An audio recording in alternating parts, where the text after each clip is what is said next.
Yo, what's up everybody? Welcome back to another shelf here on my DVD/Blu-ray horror collection shelf by shelf series. Yes, let's just get right into this here. This is going to be the some Shock-O-Rama titles here, and then we'll get into the Dark Sky Films releases that I do have. So yeah, let's just get into this right away here. First up here on the Shock-O-Rama, we've got the double feature of Satan's Black Wedding and Criminally Insane, also known as Big Fat Ethel. These are directed by Nick Phillips. It's a Nick Phillips double feature here. Did like a lot of low budget films in the 70s and 80s and stuff like that.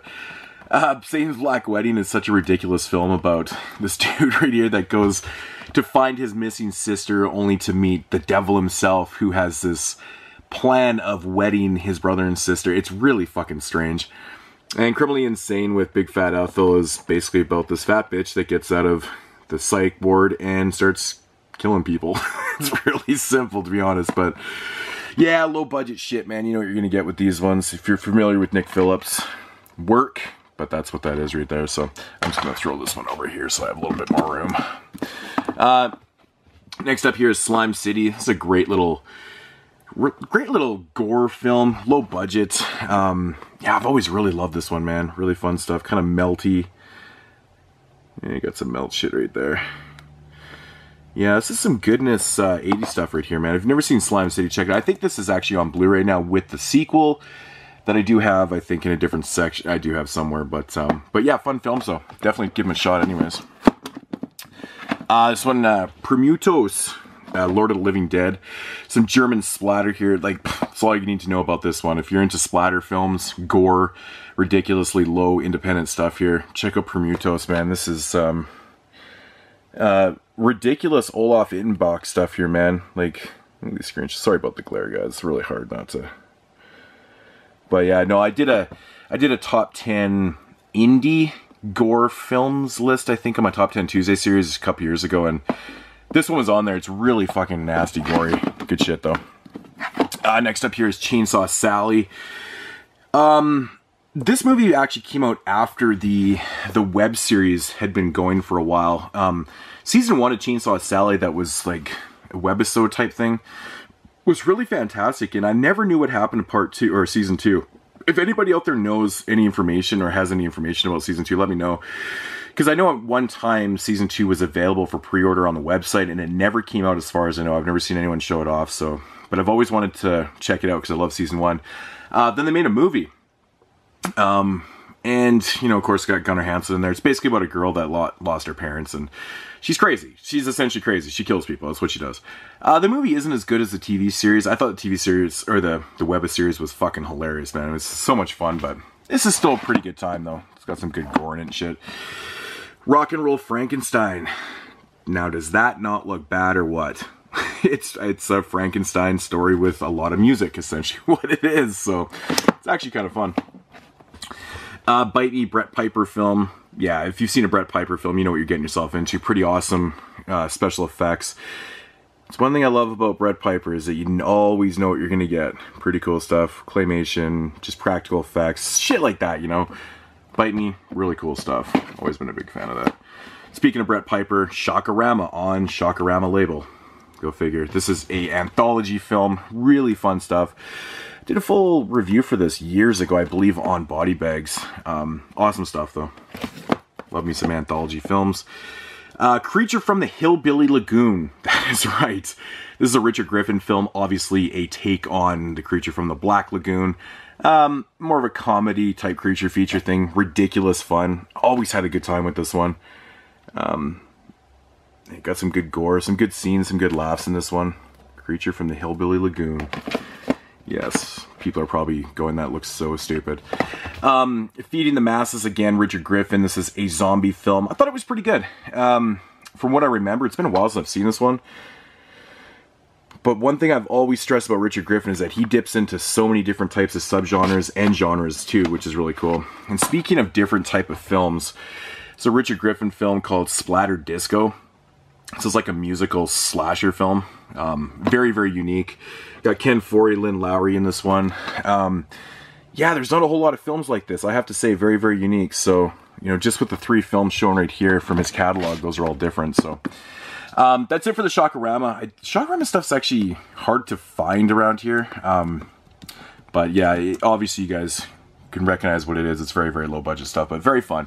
Let's get into the Dark Sky films. I do have a lot of Dark Sky films that have been released on, of course, Dark Sky films that were released in Canada on different labels. So you'll probably notice some things that aren't in here, but yeah, it is what it is, man. I just got them on different labels. But anyways, first up here we got Sergio Diabolico, Adrian, what's his name? Adrian Garcia Baglano. I always forget what his middle name is there. This was a film from 2016 last year. Really, really loved the shit out of this one, man. Made my top 10. It's basically about a dude that's having a shitload of problems at home with his wife and stuff, and he decides he's going to kidnap this girl, and bam, that's all I'm going to leave you with. Check it out. It's fucking awesome. Absolutely love that movie. Next up, Cold Sweat by Baglano again. Another really great one. More on the kind of same level, more of an abduction type film, but this is really good. Check it out, man. Good Spanish stuff. Those films are subtitled, so don't be lazy. Read them. The She-Beast with Barbara Steele. I actually have this film on Blu-ray. It was released by Raro under a different title, but I actually like this cover art a lot better. Kind of cool to have. Yes, Barbara Steele. It's like a witch possession type film. It's like modern day, and there's this witch that possesses Barbara Steele, and yeah, goes on a spree. Pretty cool stuff. Here's some more amazing Spanish stuff right here. From the director of, what's his name? I can never pronounce this. I'm not even going to try and pronounce that. The guy that directed Rec 1 and 2. Sleep Tight, basically a character study of this doorman in this building. And he starts to fuck with his, he's a really grumpy, mean-spirited type person who starts to mess with his tenants in the building. This one is a sheer masterpiece, almost a masterpiece, man. It's really damn good. Big shout out to my man Brandon from Exploding Heads Horror Podcast, who actually sent this over for review to our podcast one time, and I'm really glad he did, man, because this is a great film. Really good stuff. Check it out. Yeah, definitely a good one. Henry 2, which is kind of a continuation, a fictitious continuation of the original Henry Portrait of a Serial Killer film, where it follows Henry Lee Lucas's character, where he kind of teams up with this guy that's kind of really shady, and they make a team, and yeah, I don't know, man. You know, he kind of moves in with the guy and shit, and this one right here, man, is such a downgrade from the original Henry film. I don't really care for the story in this one as much. For me, it's kind of hard to believe, too, that he would almost seem like lose his independence that he had, like, in the first. I don't know, man. There's something about this one that rubs me the wrong way, but it's still not terrible. It's kind of fun, but it's not really the greatest. The Human Factor with George Kennedy. This is an interesting one, actually. More or less a revenge film about George Kennedy, who is getting revenge on this, the government that killed his family, and just goes out on a fucking... There you go. Man, I love me some revenge films, man. That's a good one. Really, really good stuff. This is probably one of the coolest ideas ever for a film. Bitter Feast. It's about a cook that kidnaps a critic who has been bashing his work. And he brings him to his house, and he makes the critic go through a series of cooking tests. I know, that's pretty damn unique. You don't see a lot of films with this type of storyline, but isn't that everyone's dream to do? You know, because everybody in their right mind is a fucking critic, and, you know, some people just go too far sometimes, go out of their way to bash people, and if you could have the ability to get revenge on them physically, wouldn't that just be amazing? But yeah, this one's really fun, man. Got Batali right there in a cameo. Larry Fessidon's in this one. This is a great film. There's not too many films with a storyline like this. I'm glad that this one got done. Really fun stuff. Amicus here. Anthology, Asylum. I love me some Amicus films. Can never go wrong with Amicus. It's pretty much what they're known for, actually, is their anthology films. They've done so many of them, from the Tales from the Crypt films and House of Drip Blood, and they just go on and on, but they're known for their anthology films. Here's an Amicus film that is not an anthology film, with The Beast Must Die, of course. This one right here is, it's actually a pretty interesting film, man, with Peter Cushing, and it's about he basically brings like 5 or 6 people, I can't remember, to like an isolated area. One of them is a werewolf, and he needs to kill the werewolf. It's kind of a cool thing, man. I like it though, man. It's a fun film. Good atmosphere in that one. The Killing Kind. Now, this movie right here, I've like never hear anybody talk about. This one was recommended to me by my homeboy Zach. Didn't know anything about it. It was on a list to buy, but he recommended to me this one a couple years back, and I was like, okay, gotta check it out. But it's about this dude gets out of jail. He's kind of a pervert, and he moves back in with his mom, who's this really fucked up parent, and a whole pile of shit ensues. I'm just gonna leave it at that. But this one is really crazy, really crazy. I couldn't recommend it enough, man. Check out The Killing Kind. Next up here is the Centerfold Girls. We actually did a full-length review on the podcast of this one a couple years back. It's really good exploitation stuff. From, I believe, it's 1974 this one came out in. Basically about a dude that's killing off pinup girls. I mean, there's nothing more to it than that, but it's really well done. Very grindhousey, very drive-in-y, but has a good feel to it, man. I really highly recommend the Centerfold Girls. Good film. Hachette 3, which, you know, a lot of people might, you know, crucify me for this, but I think a lot of people do know. This is actually my favorite one out of the 3, believe it or not. I love part 1, and, you know, so, but part 2 I've never really been a huge fan of. Really looking forward to seeing the new one, which is, I think, is just tight. It's not even called Hachette 4. Yeah, I don't know why they didn't just call it Hachette 4. That always bugs me, man, you know, but it is what it is. But, yeah, man, I love the gore in this film. I think it's fun as hell. Love the storyline in this one. It's great. Yeah, you can't really go wrong with some good old Crowley. And I think that's actually the title of part 4. I think it's just Crowley. Or is it Vic? No, I think it's just Crowley. Anyways, the film got made in secrecy, and it's actually directed by Adam Green, who did not direct this one, but apparently was on set for the whole thing, so he probably had a lot of influence on this one too. But I like this one, man. It's really gory. It's good shit. Next up here is The Devil's Reign, one of my favorite satanic films. Man, this movie has one of the best melt scenes of all time, and it's fantastic. And look at this cast. Shatner, Ernest Borgnine, John Travolta. Oh yeah, look at that face right there. But man, you cannot go wrong with this film. I'm telling you. Who put it out? Is it Scorpion or Code Red? I'm not sure. One of the two companies anyways put it out on Blu-ray. I haven't grabbed the Blu-ray yet. I'm pretty sure it's Code Red. Just put out the Blu-ray, so if you're interested in this, I've done a review on this one too. It's such a fun film. Tragic Ceremony with Camille Keaton, of course, from I Spit on Your Grave.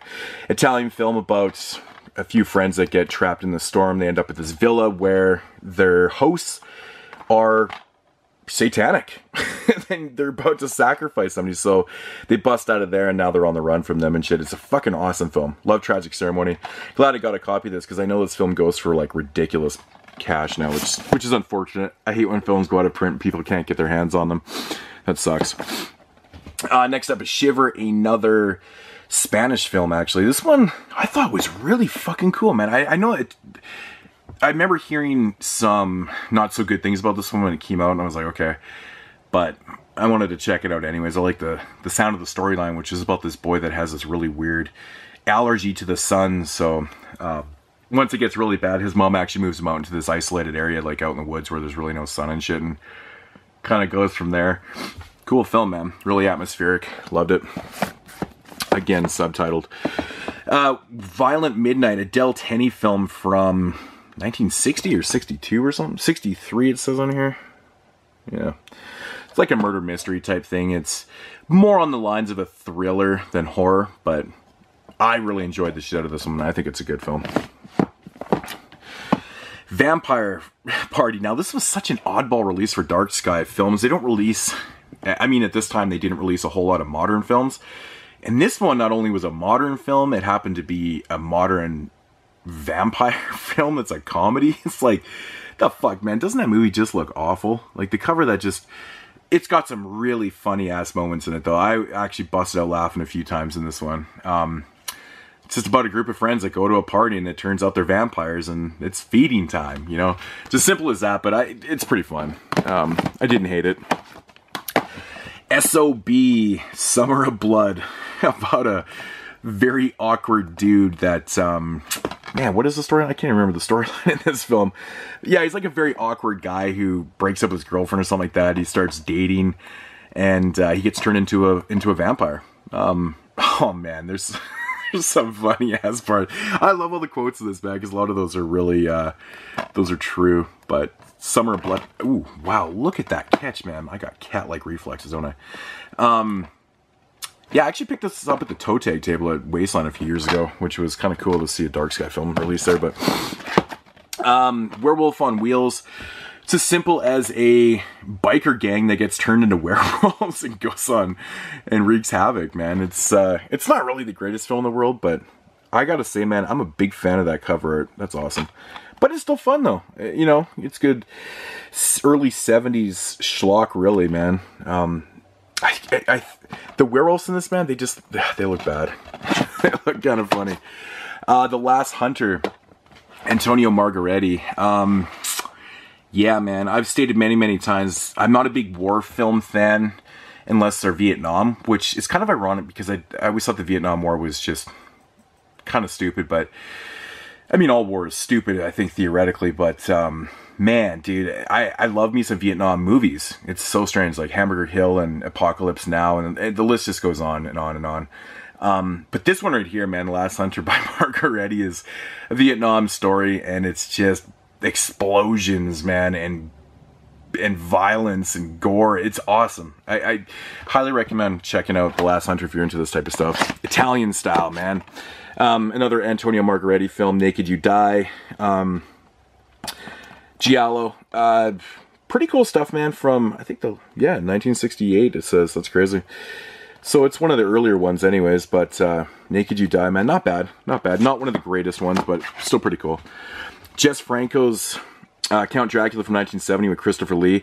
It's a Dracula story with Christopher Lee. I mean, really, honestly, like, I know, when I think of Dracula, man, I think of Christopher Lee. I love the Hammer films with Christopher Lee. They're my favorites. I like them more than the Universal stuff, but this was kind of cool. You know, he went out and he did a film with Jess Franco, but yeah, I like it.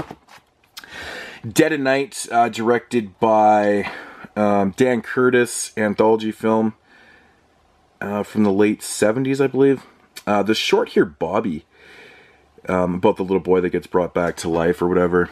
He actually ended up redoing that short in Trilogy of Terror Part 2, which he directed, which I always thought that was so strange that he directed a short and then remade his own short in a anthology. I don't know.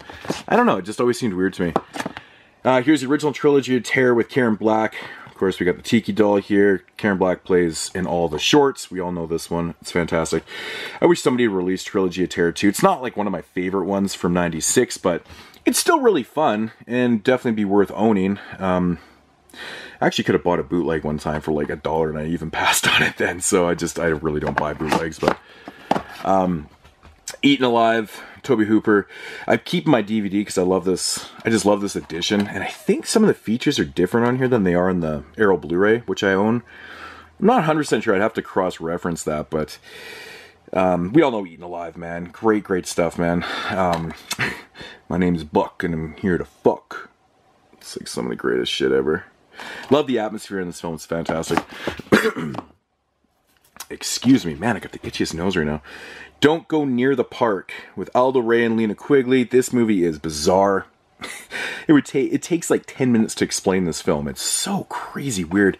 Video nasty, very, very hard to get a hold of. I think this one, you know, is just long out of print. And I know somebody just picked up a copy for super cheap, which is good, but I know this is one of the harder ones to get. Maybe I'll probably get a Code Red Blu-ray. They seem to release and everything. Don't Go Near the Park. Cool film, though. Very strange, though. Nah, this is essentially a chainsaw ripoff, I would say. It's pretty much what it is. Yeah. Oh, it even says Chainsaw Massacre on the back in English country. Yeah, of course. It's basically Chainsaw. It's what it is. It's okay. I didn't really care for it too much, but Hyperthermia with Michael Rooker. Now, when this film first came out, man, I was not digging this. And I watched it again one night, and I don't know, man, and my mindset was different or something, but I didn't really, the man in the suit, it's like a creature feature set like in an ice fishing location type deal. I love the setting, it's awesome. Really didn't bug me. I actually thought it was kind of comical. Hyperthermia, man, pretty cool stuff. So Michael Rooker, the man Michael Rooker. It's actually in a few film series, and another one coming up here. So, but yeah, there's your creature. But look at that cover art, though. Fuck yeah, awesome. To one of the coolest releases Dark Sky did, The Manson Family by Jim Van Bebber.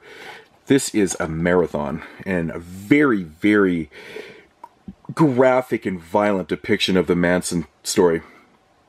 283 minutes. Damn.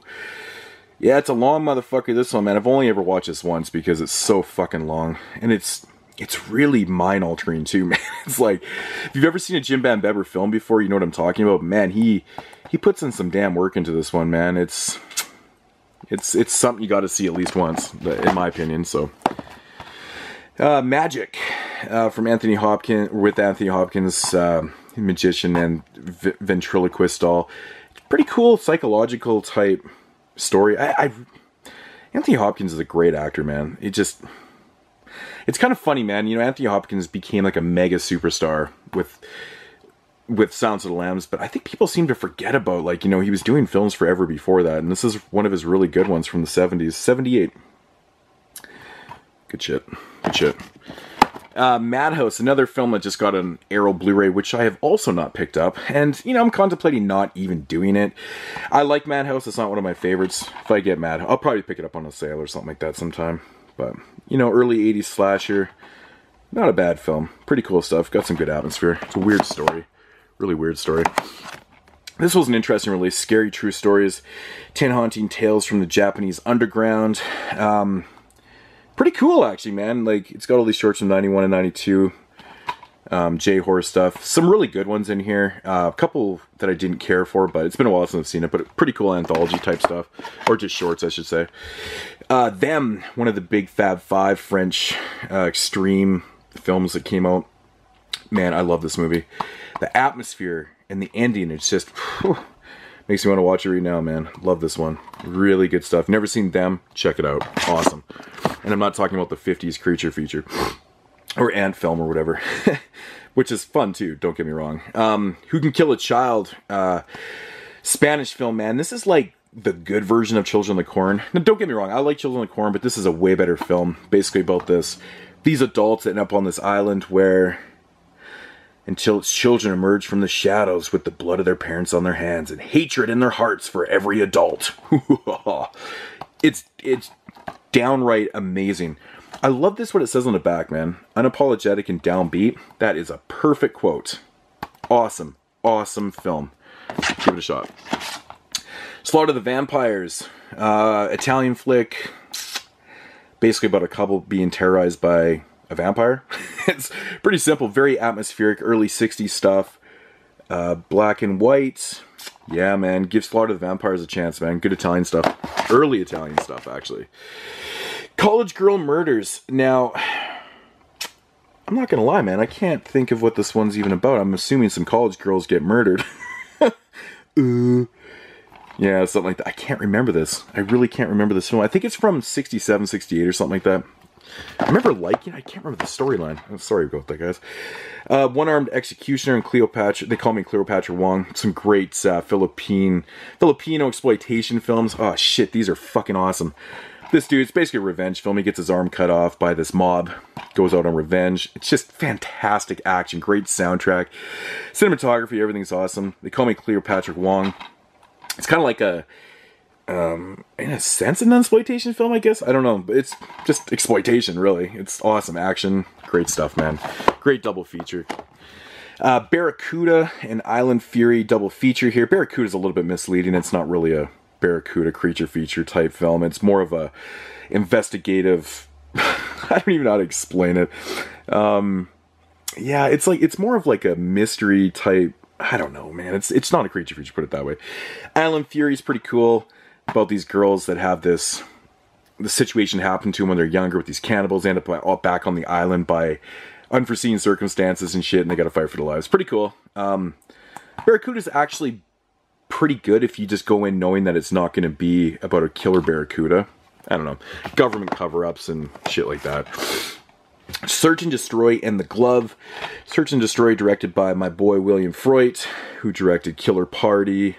Shit like that, right? He did some Goosebumps episodes and shit.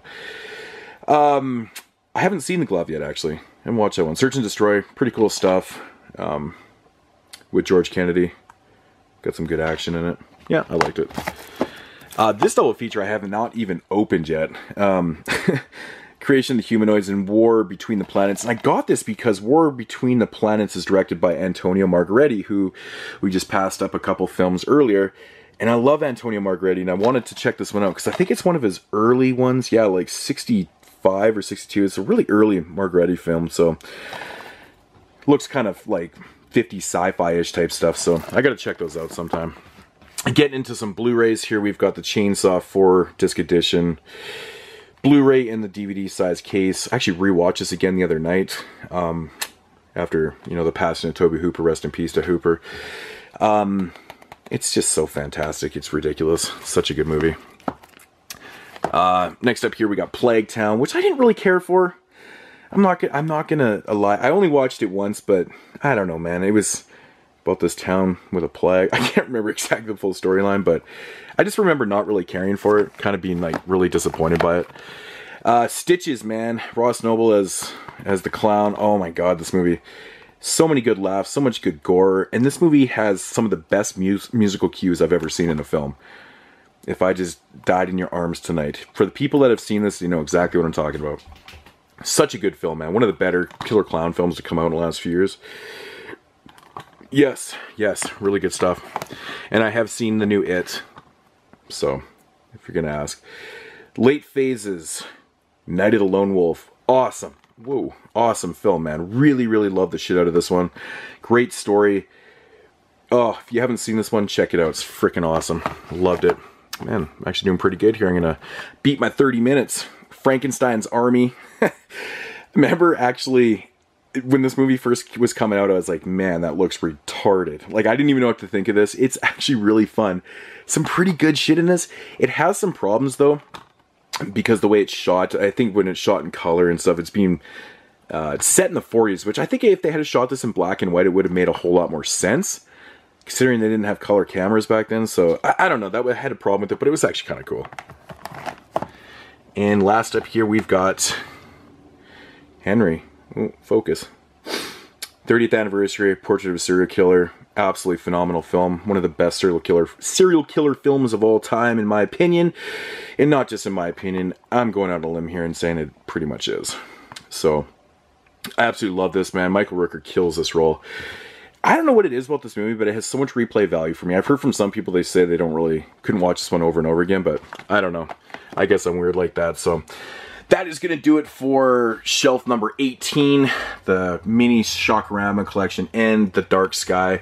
Like I said, there's probably a few Dark Sky releases that aren't in there that I probably own on a different label. Yeah, there definitely is. There definitely is a few. But that's going to do it, guys. We'll move down to number 19 here, and probably in a couple days. I think I'm going to post a review later on, and got another podcast coming out too. So stay on the lookout. Be on the lookout for those. And as usual, peace, my dogs. Yeah.